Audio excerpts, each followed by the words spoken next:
Takes the snap, short drop, hits the quarterback draw. Somersault for the touchdown. Oh my goodness, the legend just goes on. Newton zipped it in, and we've got a touchdown. Great tight ends in again on 2nd and goal. Newton dives, and he's in. Touchdown. Superman isn't a nickname that gets thrown around very often, at least not justifiably. In the case of Cam Newton, though, it's the perfect moniker to describe his attributes on the football field. There's never been a player quite like Newton at the most important position in professional sports. And there may never be again. A wholly unique player who captivates fans with his unorthodox play on the field and style off of it. Newton is a lightning rod for criticism and remains a love him or hate him star to this day.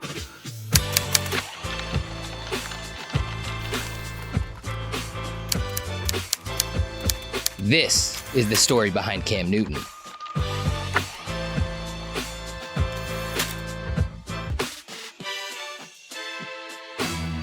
Cameron Jarrell Newton was born May 11, 1989 to Jackie and Cecil Newton Sr., a former NFL defensive back.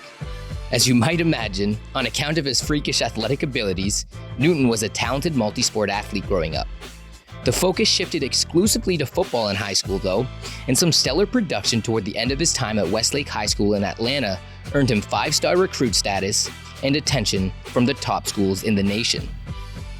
Built like a linebacker, but also possessing athletic abilities that are rare by any quarterback standard, Newton's potential as a dual-threat player was evident from the beginning. It's not too often that the biggest kid on the field is playing quarterback, both throwing darts and running like a gazelle. In the right system, it wasn't tough to imagine him becoming an absolute nightmare to defend at any level. Cam ended up at the University of Florida, where he immediately stepped in as the backup to Tim Tebow. That's our bet on the first half. It ain't happening. We get the ball. I promise you one thing. We're going to hit somebody, and we're taking down the field for a touchdown. I guarantee you that. Guaranteed. Look at me. Look at me. Let's go. We got 30 minutes. Let's go. For the rest of our lives. For the rest of our lives. Let's go. Let's go. Lock on. Bang. Yeah, that guy. Playing time was difficult to come by in his first 2 seasons. Tebow was one of the most productive quarterbacks the college game had ever seen and took home the Heisman in Newton's freshman year, and was a finalist in each of the following 2 seasons. Newton was going to have to wait his turn, but he clearly was next in line to become the next big thing in Gainesville. Toward the end of his 2nd season, however, Newton was charged with felony counts of burglary, larceny, and obstructing justice for being in possession of a laptop stolen from another student. The university's police department said Newton stole the laptop and threw it out his dorm window when officers arrived to investigate. Newton was subsequently suspended from the team. The charges were dropped after he completed a pre-trial diversion program, but after Tebow opted to return for his senior season, Newton decided to leave Florida. It would later be reported that Newton was also in hot water with the university over allegations of academic cheating. A source told Fox Sports Newton was to appear before the school's conduct committee, which had the power to suspend or expel Newton in spring 2009. That's when Newton transferred to JUCO Blinn College. A 20-year-old Newton arrived at Blinn in tiny Brenham, Texas, looking to make amends. You could tell this was his last chance to get back on track. Jeff Tilley, Blinn's marketing and communications director, told SI in a 2016 look back at Newton's time at the school.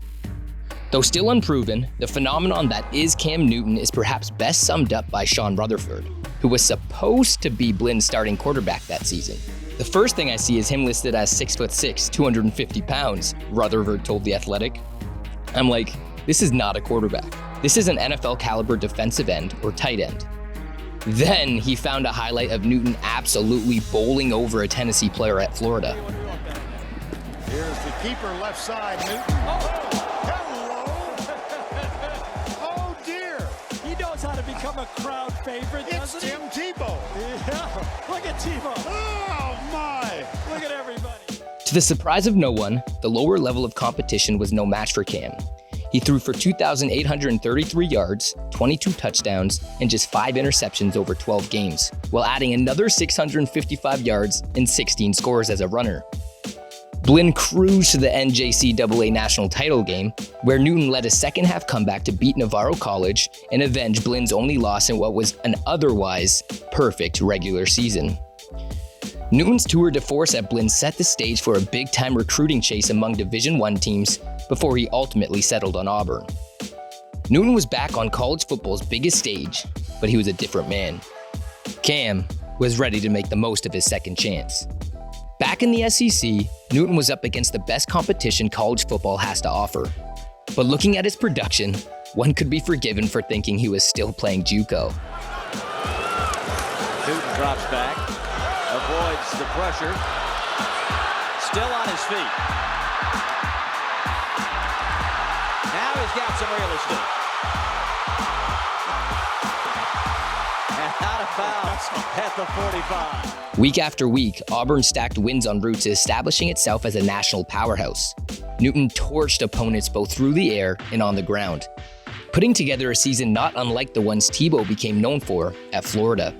Auburn earned monumental late-season wins against conference foes LSU and Alabama, but a swelling controversy surrounding Newton's father Cecil and his recruitment process out of Blinn College threatened Cam's playing status for the SEC title game.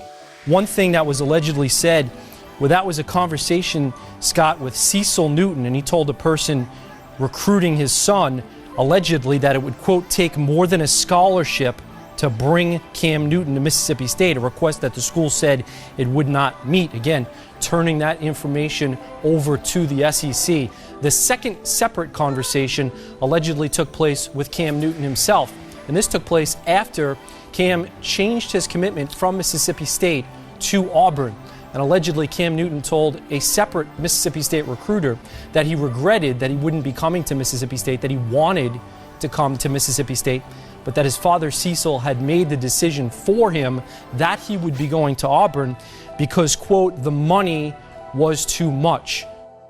The NCAA briefly ruled Cam ineligible before reinstating him under the determination that he, nor anyone from Auburn, was aware of Cecil's alleged activity. Auburn banned Cecil from attending his son's games for the rest of the season.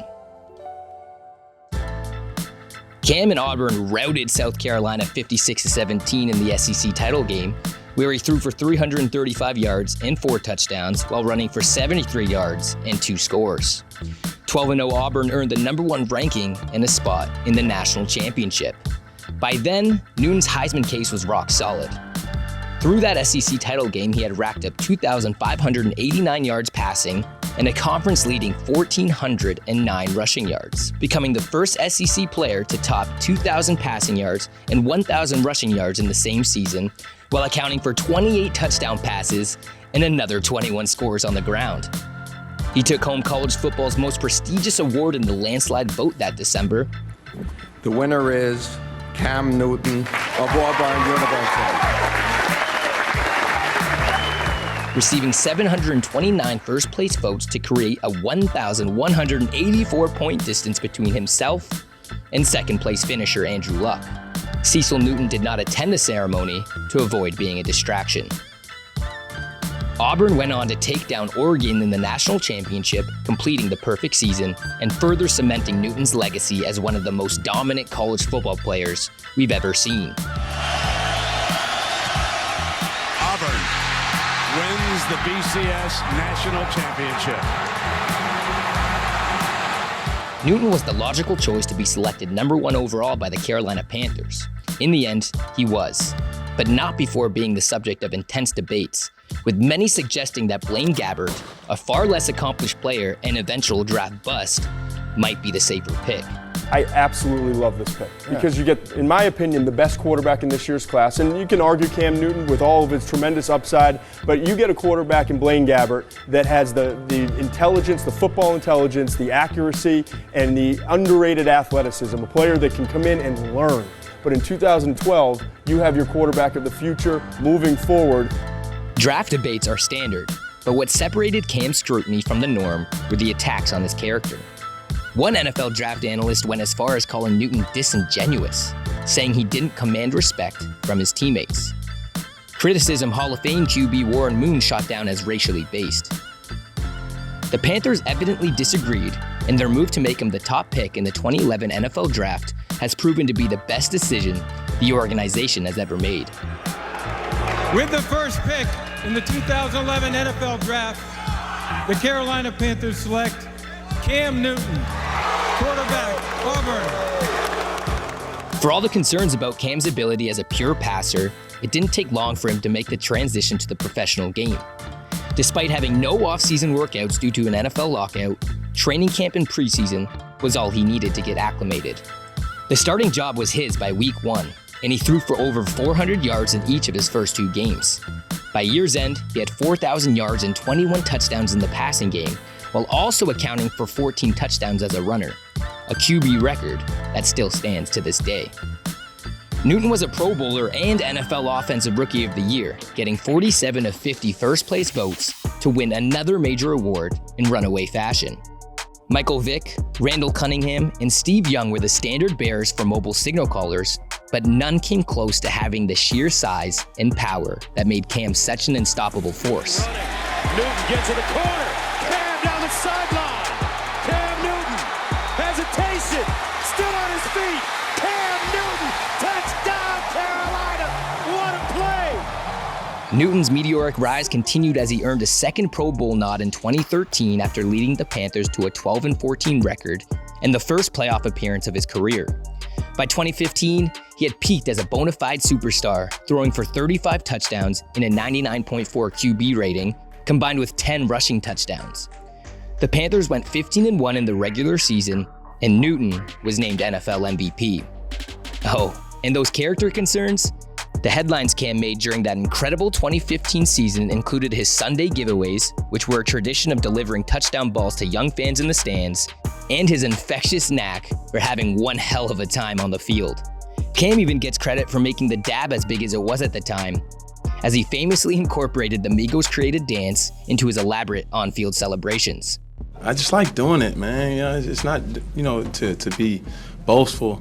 And from the crowd's response, they like seeing it. Tell me what to do. Dab on them folks. So I try dab on them folks in that tone too. Dab on them folks. Away from the field, Newton established the Cam Newton Foundation to help address children's socioeconomic, educational, physical, and emotional needs, while providing educational and athletic programs and community service in Charlotte and Atlanta. The fact is, Cam is unapologetically his own person. This guy even writes in his own language. Evidently, playing football with unbridled joy and deviating from the norm of robotic post-game comments can rub people the wrong way. Not since Allen Iverson has so much ink been spilled about a player's fashion sense correlating to on-field performance and a lack of leadership qualities. If we can question Steve Young about being cerebral, I can damn sure question a quarterback that's trying to lead a game that's built on this kind of toxic masculinity, showing up to the game and post-game press conferences dressed like Queen Elizabeth. Hold on. And I'm looking at female sports writers make this exact same point. He's turned himself into a laughingstock. That's not a great lane for a quarterback. But that's not his problem. While he hasn't been without his share of faults, Cam's unique personality, combined with unicorn-like abilities on the field, have made him one of the most captivating athletes of this generation. He's never been afraid to have fun in a sport where players, particularly those at the high-profile position, are largely expected to be nothing but business. Cam isn't just good for the game, he's changed it. Newton was at the forefront of the league's embrace of the read option offense over the last decade.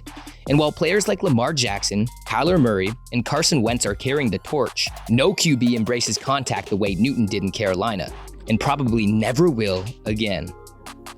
After taking a league-high 1,235 hits between 2011 and 2019, it's no surprise the injuries had piled up. A Lisfranc injury ended his 2019 season after only 2 games, and before that he underwent 2 shoulder surgeries in 22 months.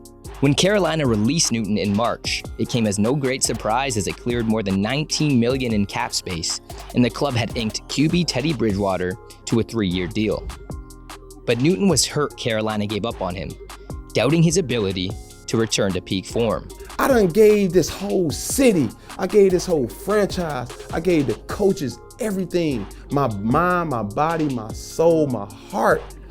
And this how y'all treat me, bro? And I said it in the interview before, I never once wanted to leave. Y'all pushed me out because y'all didn't believe in me.